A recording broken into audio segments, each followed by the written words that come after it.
O Evangelho em 3 minutos, com Mário Persona. João, capítulo 3, versículo 16, João 3,16, deve ser o versículo mais conhecido do mundo, depois de "O Senhor é o meu pastor, nada me faltará", do Salmo 23. Por estarmos sempre mais preocupados com as nossas necessidades, é que o Salmo 23 é tão popular. Mas poucos percebem que para existir o Salmo 23 foi preciso existir o Salmo 22, claro. Em algumas traduções católicas, por exemplo, a numeração dos capítulos da Bíblia é diferente. Se for o seu caso, estou falando então dos Salmos 21 e 22 nessas edições. O Salmo 23, que fala de coisas boas como abundância, verdes pastos, águas tranquilas, refrigério, amor, consolo, bondade, misericórdia e cálice transbordante, não existiria se Jesus não tivesse passado pela cruz.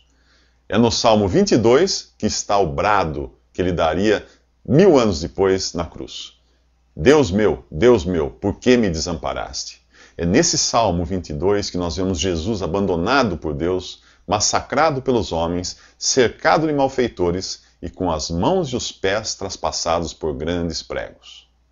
Antes que viesse a salvação e todos os benefícios que Deus preparou para os salvos, era preciso que o Filho de Deus morresse em lugar do pecador.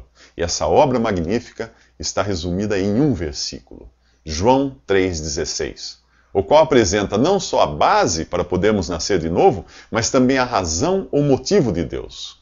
Porque Deus amou o mundo de tal maneira que deu o seu Filho unigênito, para que todo aquele que nele crê não pereça, mas tenha a vida eterna.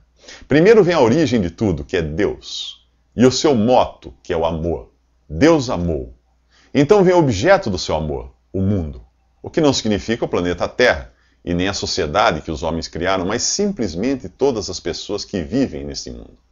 Em seguida, não nos é dito o quanto Deus amou, por não existir vocabulário humano para tanto. E é aí que o Espírito Santo inspirou o apóstolo João a dizer simplesmente que Deus amou de tal maneira.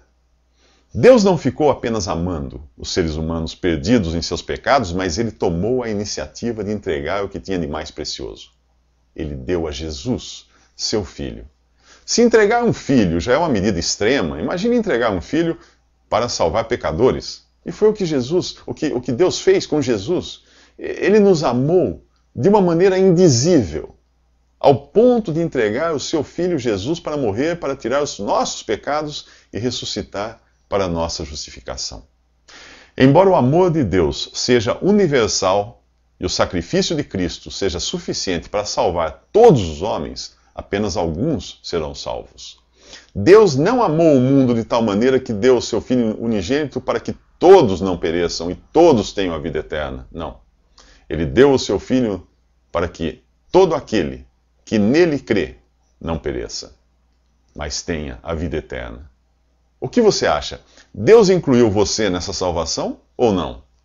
Nos próximos 3 minutos, Nicodemos descobre que não se trata de uma escolha entre duas opções.